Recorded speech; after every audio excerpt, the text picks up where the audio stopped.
Hi, team. Welcome to another week. It's all about Khalia taking us on her journey as we discover joy. And so, Khalia, we've been talking about our 10 moments and our little note post-its that we're doing. What's happening in your life? Share some 10 moments just so we can get caught up.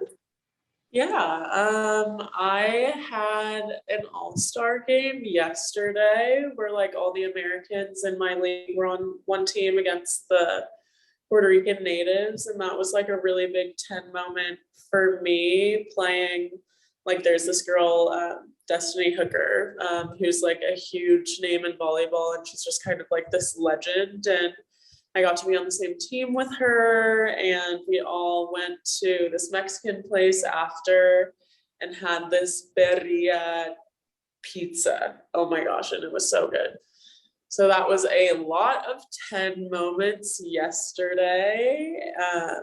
And yeah, that was just like a really great experience talking to a lot of the American girls and like spending time with them. But yeah, feeling a little tired, as I was saying. I have 3 more games this week, so trying to soak in those 10s and bring them with me into this week. So, what do you want to name your 10 moments?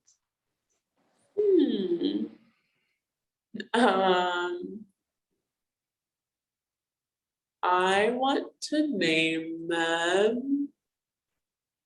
I'm going to name them the circle. Just because it was like my little circle, and I got to talk another 10 moment. One of the girls who was on the circle, which is like this reality TV show, was on the Puerto Rican team. So she's on a Puerto Rican team. She was on the American team as one of the all-stars. So I was like getting the inside scoop from her and stuff like that. And that was really fun. What do you want to name that 10 moment?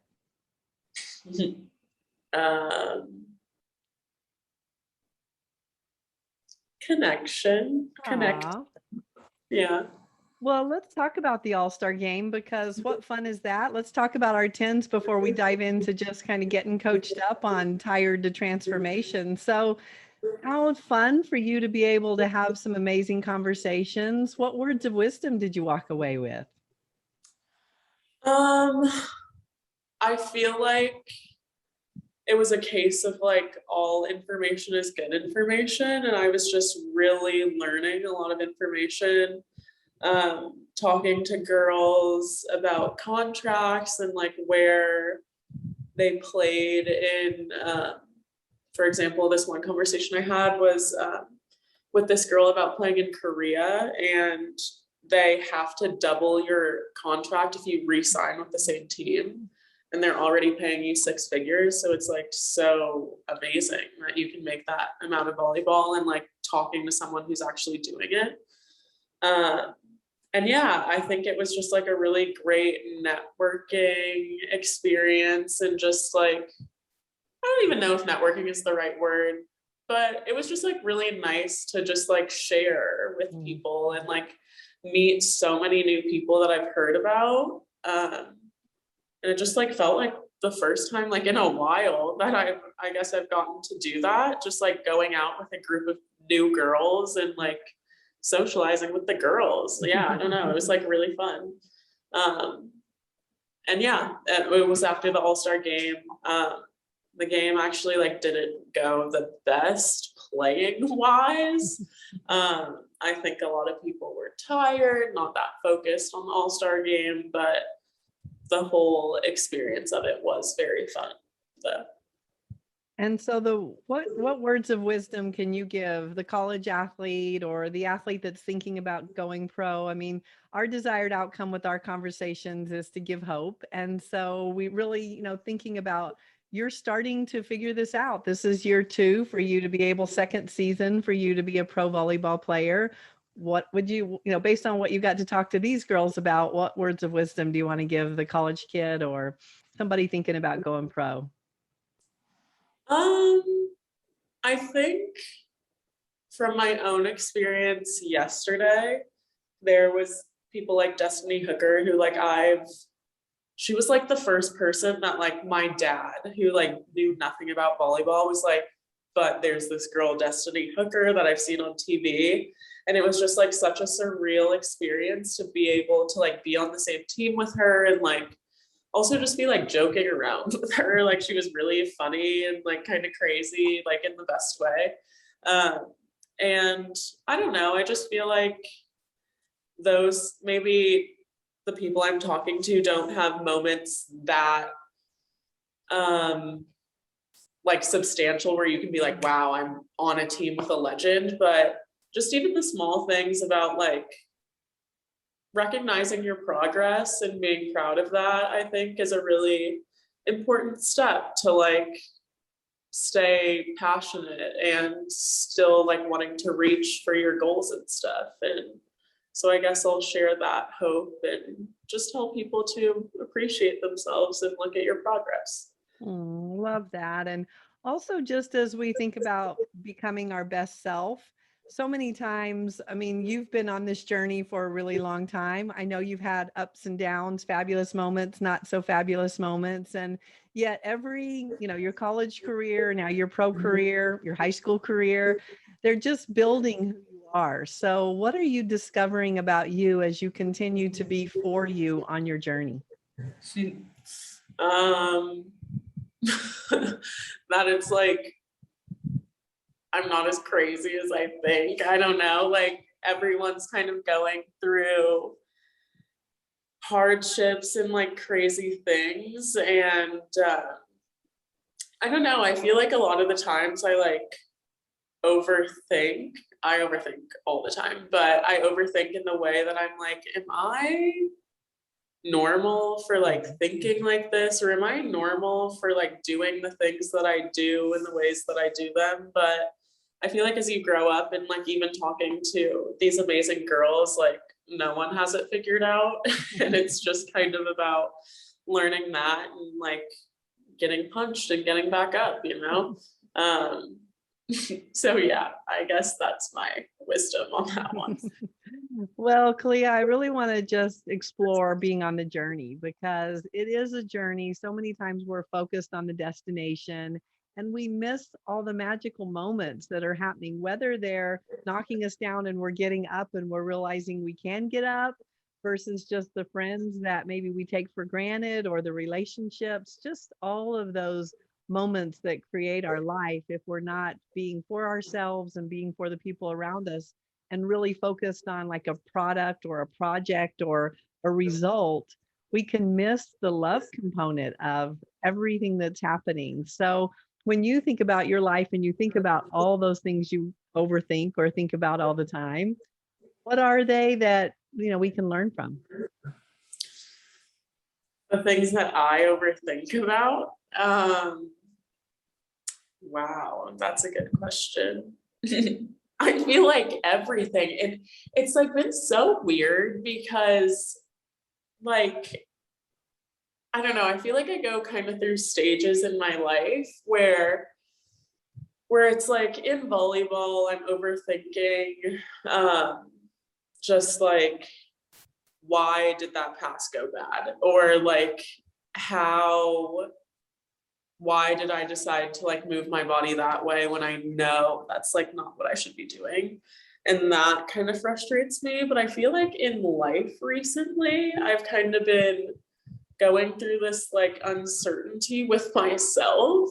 And like, I don't know, it'll be something like as simple as like buttering my toast. And I'm like, why did I just do it that way? Like, that was just kind of weird. And then I like really start overthinking, like, am I weird? Like, I don't know. It's just like this whole overthinking thing that I like go through on a daily basis. And sometimes like when I overthink about overthinking then, and I'm like, why am I even putting that much thought into how I'm buttering my toast? Or like, why am I putting this judgment on myself for the most minute details of my day that like wouldn't change anyway?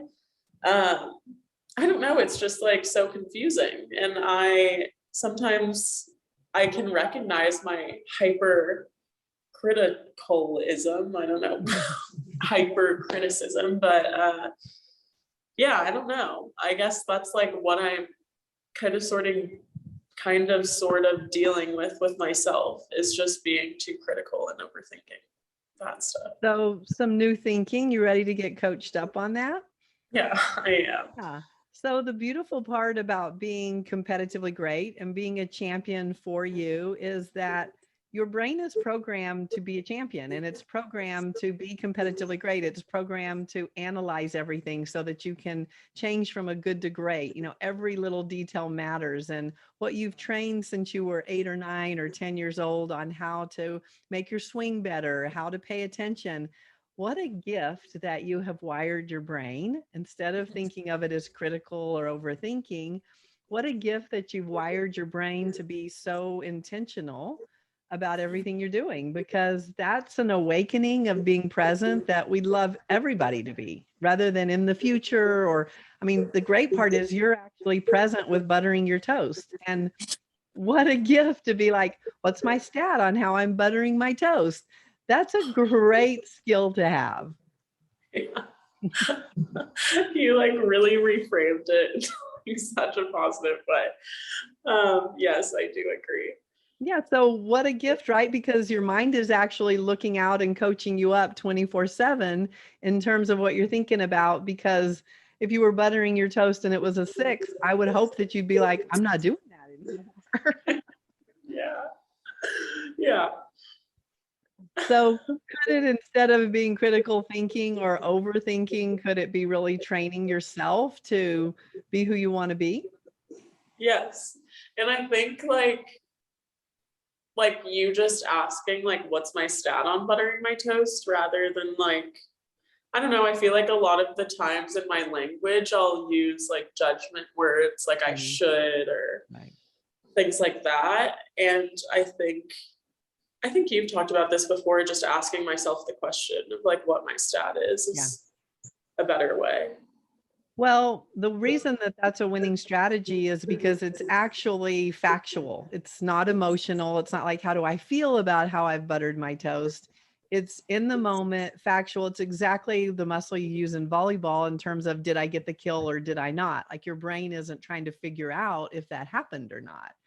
So if we Yeah. take that muscle memory and we put it into every aspect of your life and just say, what's my stat on how I'm buttering my toast? Your brain goes factual and it makes a decision for you. The 6, it's 7, it's a 10. And all of a sudden you're empowered to determine whether you like your stat or not. And how do you want to change it to go from good to great or raise it, rather than criticizing yourself for going into that it should be or any of that kind of language. Yeah. That sounds good. Okay, so the good news is, good life lesson, go for it. Same muscle that you use in volleyball or sport, you bring you with you everywhere you're going. So instead of trying to be really great on the court and then think in life, I'm going to be completely different, why not just receive all of you and love every bit of it? Yeah. Yeah. I like that. And that feels better and not But as chaotic in my head too. yeah, stats are good for that too, really quieting everything down, empowering your brain to know forward focus. Okay, I know my stat. How do I want to raise it? It's giving it your brain commands to really take power and go for what you want rather than the chaos. Yeah. I like it.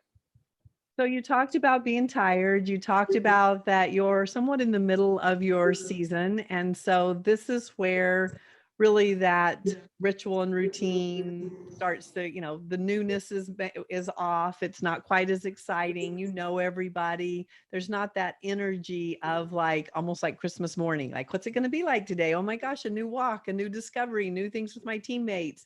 We're in the middle of the season. So what's going on with your energy? Yeah, I feel like, as you guys could tell today, I'm just really dragging a little bit. I'm just like really tired. And I've just kind of been dealing with some like chronic pain too, as I was telling you about. So that's exhausting, like being in pain. And then also, I feel like volleyball wise, you do have to perform, and like putting on a performance every day, every night, really, because our practices are so late too. Oh my goodness. So yeah, just all of those factors kind of on top of each other. So we've got the tired component because you're performing every day, you're managing pain, you're also managing just life relationships because you're in a new environment. You've got new roommates, new teammates, new. All of that requires a lot of energy. So when we're going to ask our body to produce a lot of energy, we've got to make sure we're doing rest and recovery at that champion level as well. So what are you doing for your rest and recovery? Today I'm gonna like try not to use, I'm going to use these judgment words and I acknowledging that I'm using them. I should have like gotten up and like done some yoga, but I was like in a lot of pain once again. So I got up, was on the couch for a little, talked to my mom, and then made some breakfast. And then instead of doing yoga, I just like went upstairs and soaked in some sun, which like felt really good. Listened to some music, like was definitely in a better mood and like felt a little more energized. But now like I know I'm gonna have to take a nap before practice and go to practice. So I feel like all of that is just kind of weighing me down. But yeah, that's what I have done today. And so how can we insert joy to raise your stat? What would be a 10 that you could insert for rest and recovery? My goodness. Hmm. I really don't know. Like I'm really struggling with like, I feel like sometimes it's, for me, it's easy to find things and be like, wow, I feel really rejuvenated. Like that was a power source for me. And like being outside was one of those things today. But I feel like just the thought of going to practice is like really weighing me down. And like whatever, like I was thinking I could like use my little hyper ice gun to roll out and that would be good for my recovery. But mentally, like I'll still be tired. So Khalia, notice your energy when, let's talk about well-being, which is really where we're transitioning right now. And notice that whenever you're thinking about your well-being, if it's something that's an obligation or a should, if you want to use that language, it is an energy vampire. Mhm. So even if it's good for you, the way you're giving it to your mind and your body isn't for you. Yeah. So that starts, if we're going to go back to competitive greatness, truth, faith, and love. The truth is you're tired. Your body needs you, wants you to acknowledge that you're tired. That's the best form of rest and recovery, is just being like, I got nothing today. As soon as you receive the truth and your body receives the truth, it starts to recover. But if you keep pushing it through, being like, I should do this, I should do yoga, I should, it just gets more and more depleted. Yeah. So knowing that you have practice today, that's your work, that's an obligation, that's what you're here for. What can you do in the time before practice that's really honoring of you? I think I can do a meditation and then take a nap and then like genuinely like honor myself by getting coffee. Okay. Now, what's your stat on that conversation of film versus the one that we talked about 10 minutes ago?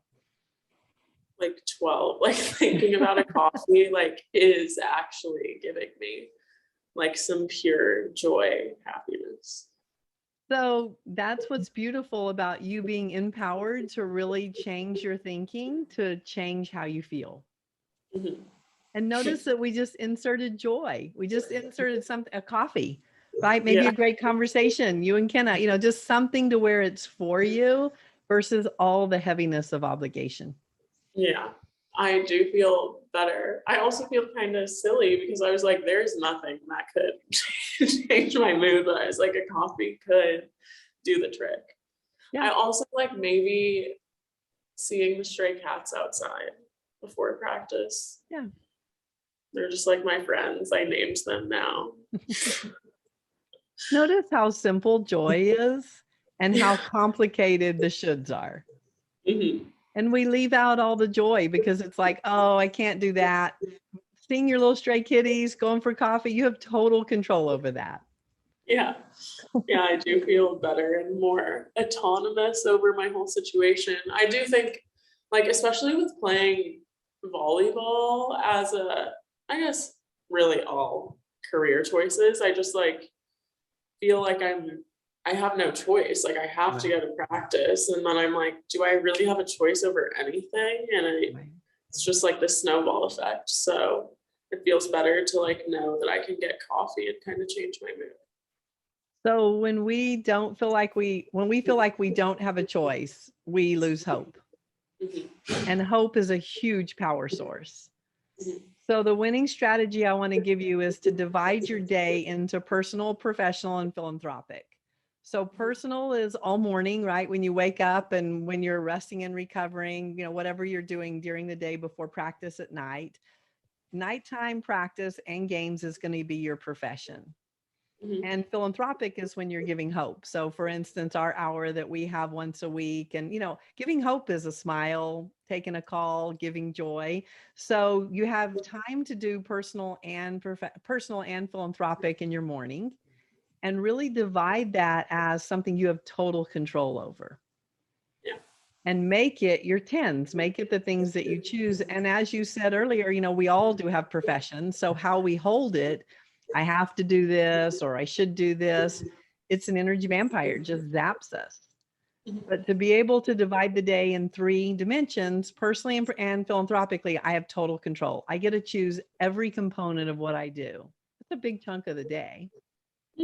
And then professionally, I get to go and honor my commitments, be with my teammates, show up. And when you break it down into those dimensions, then you can determine what would be a 10 today at practice.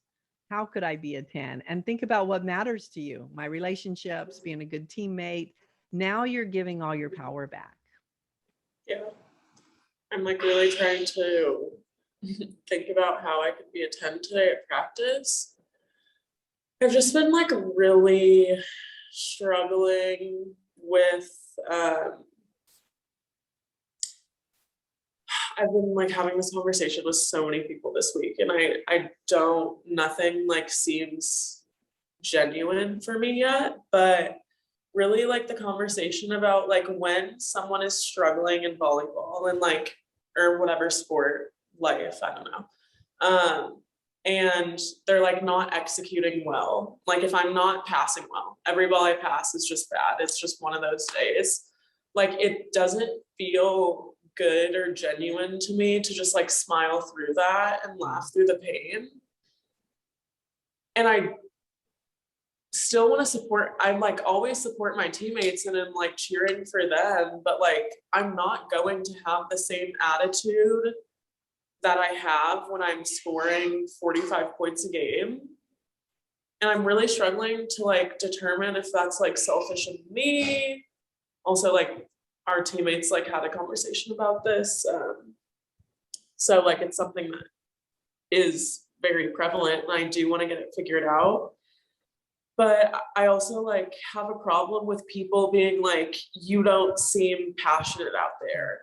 And it's like, how do you know? I don't know. It's like really, it irks me. And I don't know what the right answer is to that. So let's just talk physiologically what's happening when you're not able to pass it the way you want to. It's a release of cortisol. So cortisol is a stress hormone. It's basically going through us in a way, a stress release. And it's designed to help us in fight or flight. Like if we need something, it ignites that and it's for us. If you're hitting bad pass after bad pass after bad pass, physiologically, you're getting a hit of that every time. So, pretending that you're okay, it's not physiologically what's happening to you.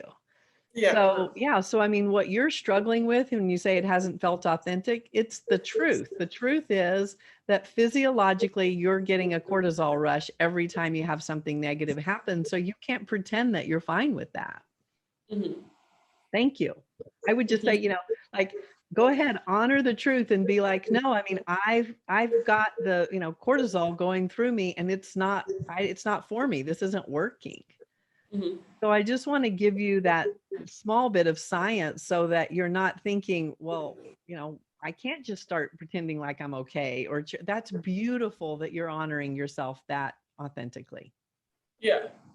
Yeah. And like that does feel better. And I understand that. And that's why like it also just really frustrates me when people can be like, oh, like you don't care when you're doing bad, or like when people are like, you shut down when you're doing badly.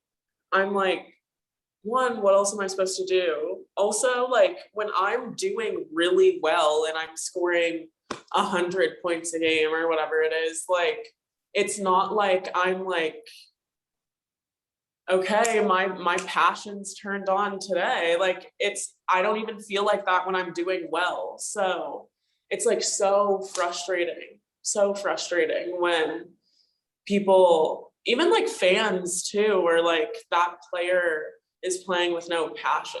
Like, I don't know, it's just like so hard for me to hear someone tell someone else why they play or how they play, you know? Well, it's that human to human connection, and sports is somewhat of a tough profession from the perspective of, we don't go to a restaurant and our waiter or waitress not be passionate about serving us food and us be like, why are you not passionate? Like, come on, you should be better at this, right? Like, I mean, what if the fans treated their jobs the same way we treat our jobs in terms of yelling at us, telling us on social media, like all these expectations. This is a profession just like a CEO or just like anybody else. And there's nobody sitting there yelling at them or telling them, you're not passionate today. There's days, I mean, this is a profession. So, finding your passion really has to be anchored in a bigger purpose than performance, because you don't control your performance. You don't really know how it's all going to go every day. Yeah, In other exactly. professions, nobody else deals with that. I mean, somebody that goes to work every day, they pretty much know if they show up and do what they normally do, the result is going to produce pretty much the same kind of result. An athlete puts all their effort and energy and mindset into performing, and sometimes it works and sometimes it doesn't. That's incredibly frustrating. Yeah. Yeah. I hear you. I think the same. So the great part is acknowledging that the profession you're in is somewhat unique to that emotional management. Mhm. And other professions don't have people inserting all their opinions and expectations about Yeah. how things should be and what should be happening. So the great part is it gives you an opportunity to own you. Decide what's a 10 for you going into practice, just like you're going to decide in the morning how your personal day is going to be a 10, philanthropically, how giving hope's going to be a 10. I want you to feel as much I want you to feel as much power and as empowered in your professional life as you do your personal life. Yeah. I'm Ready like, for the how? yeah, I'm like watching my film right now as you're explaining how. And what's showing up? Just like when I'm thinking about right now, like going to practice, I'm feeling really tired. I know that like maybe physiologically, like I'm not Right. going to be jumping the highest. Maybe I'm not reacting the quickest. And I definitely do not have the most energy to give at all. And like usually even like when I'm happy, but I'm just quiet, I feel Mhm. like I'm the type of person that like does freak people out when I'm quiet, just because I'm not quiet a lot. Um, that's like a whole nother conversation that I have to deal with too, because like I'm like, do I always have to be performative if I'm feeling tired? But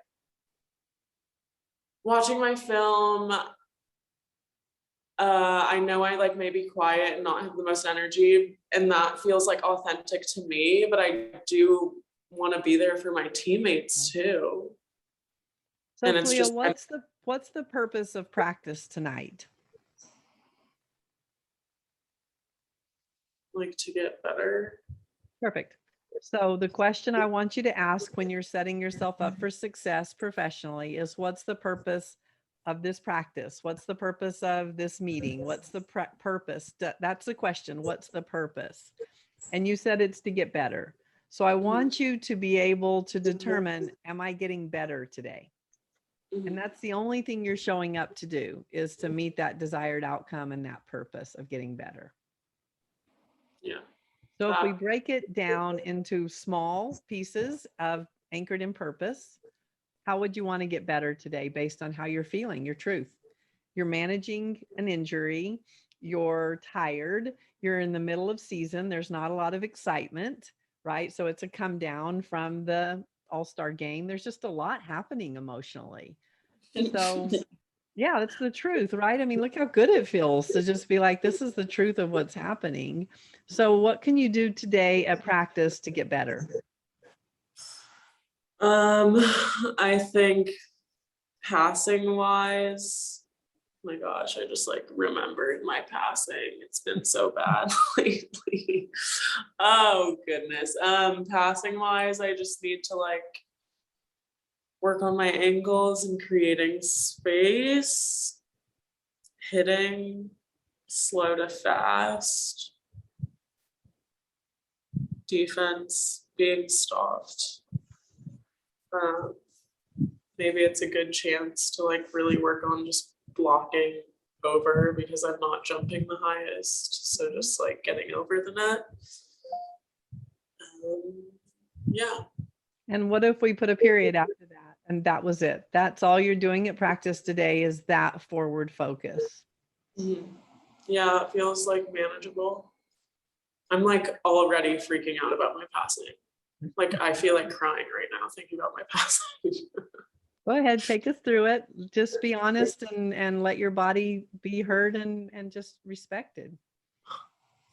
It's just been really bad. It's been really bad.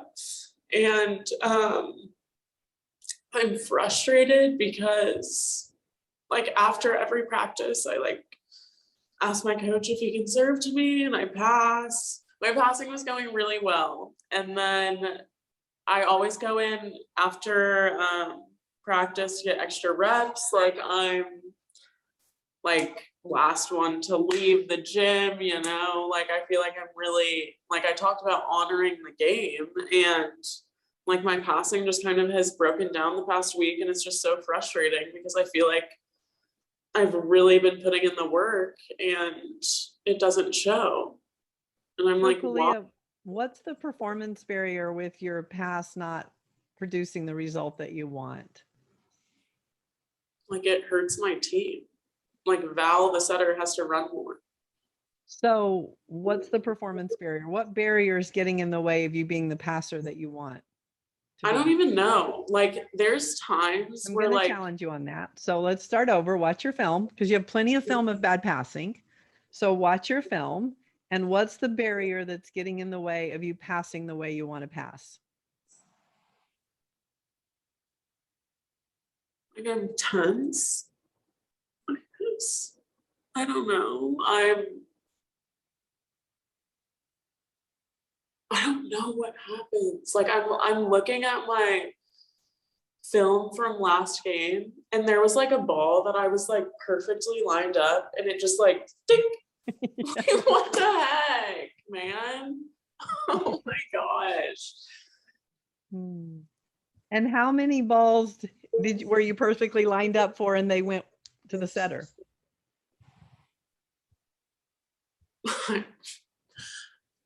This is like also another thing about me. There's been so many things today. Like I really have not been living in reality, I guess. But I don't know. Like I'm like, I don't know if I'm crazy or you guys are. And I really don't when I talk to my teammates, because they're like, it's really not that bad. And I'm like, did you not see the like little ricochet that went off my arms? Or like, what's happening, like what's going on. I don't know like which reality is the real one, mine or theirs. Well, so what do the stats say? What are your stats on passing? They're not the best. I'm literally gonna look right now. We have the stats. 48.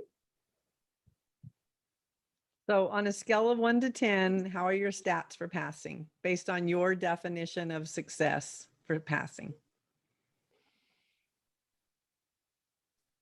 Anchored in the facts, the stats are truth. So what's the truth in terms of your stats for your passing? Like 60. And what would be a 10 for you? I mean, a 10 would be if I was passing like 80% perfect. Perfect. Okay. So are you willing to do what it takes to improve your stats by 20% from 60 to 80? Yeah, and I feel like I've been doing that by coming in to practice every single day and getting extra reps. So can you keep track of your stats every day? You asked the question, I don't know whether it's me or my teammates. I don't know whose reality is. The stats are our reality. Yeah. So saying to yourself, I want to improve my passing stats from 60 to 80%, every day you want to measure whether you're doing that or not and how to improve tomorrow. I don't know. I guess like I could. I was gonna say I don't know how I would keep stats every day, but like maybe in my uh like practices, they're like not my practices, but like I'm the only one who like comes in and gets extra reps usually passing. So like if I count like 20 balls in my head, I could Perfect. keep that stat at Yeah. the end. So Khalia, what I'm working with you on to empower you is competitive greatness. What's the truth? Because in your head, if you're telling yourself, I'm terrible, oh my gosh, none of my passes work, your brain is a yes brain. So that's what it's being programmed to do versus instead, the truth is, I want to raise my stats for my passing by 20%. So I want you anchored in the truth of, yeah, did you see that pass that just went off of my arm? That's 1 out of 5, or that's 1 out of 6. So now you're actually working to improve the 1 out of 10 versus saying all my passing is terrible. Yeah. Yeah. But what happens if I don't get it? Well, that's the truth. The truth is I didn't meet my stat today. So what do I want to do different tomorrow to improve it? But every day is game day. And some days we're going to win and some days we're not. It's just a matter of us anchoring in the truth, which is stats and facts, so that my brain doesn't start or your brain doesn't start to create a story around me being a bad passer or starting to make a day's stats out of my identity. Mhm. Yeah. I like keep thinking like what if the stats show that I am a bad passer? Well, then that's the truth. And you're going to have to face the truth and figure out what you want to do to become a better passer. But keeping it in your brain and being afraid of it doesn't do any good. Bringing it out to the truth and being like, let's look at the stats and determine if I'm a good or bad passer according to my definition. And guess what? I'm competitively great and I'm going to figure out how to be a better passer. Yeah. That's much more empowering than hoping that you don't find out you're a bad passer. Like stats don't lie. So just own them. Yeah. Okay. Yeah. So your winning strategies that you're going to try to be for a different result is that you're going to treat every day like game day. You're going to figure out personally and philanthropically what you want to do to choose to be a 10 in your personal and philanthropic life. Then in the end of the day, when you go to practice and to games, you're going to set a very specific desired outcome to define a 10 for that day or that practice, what you have total control over. And you said the purpose of going to practice is to get better. And you want to get better from 60% to 80% in your passing. So that's your focus and it's that specific. And at the end of the day, you watch your film to see how well you did or not, and you correct it and start over again tomorrow. Okay. Yeah, that sounds manageable and like I can do that. And I'm committed to that. Thoughts, questions, comments? No, That sounds good. Scale of 1 to 10, how's your energy feeling? I feel lighter and I feel better, like not as heavy. I'm still very tired, if I'm Yeah. honest. Yeah. But like my like soul energy is better. Like it, Good. yeah, 9. So you're going to take a nap, you're going to honor you, you're going to be for you. Everything's going to be about replenishing you and just anchoring in the truth of like, I'm tired. I'm just going to receive it. No thoughts of practice or what you have to do. And then setting that time for whatever time you go to practice, you step into professional mode, you anchor in purpose, and you set your desired outcomes so that you can win the day, win practice. Short-term wins are really important. Yeah. Good. Yeah. Thank you for letting us be on your journey to discover joy and just to be competitively great. It's such a 10 to be able to connect to you. Thank you, Carlette. Okay, team, it's up to you. Go out and be a champion for your well-being. Khalia's done a beautiful job of giving us hope by just honoring her truth, having faith in the process, and anchoring in love. Have a great week.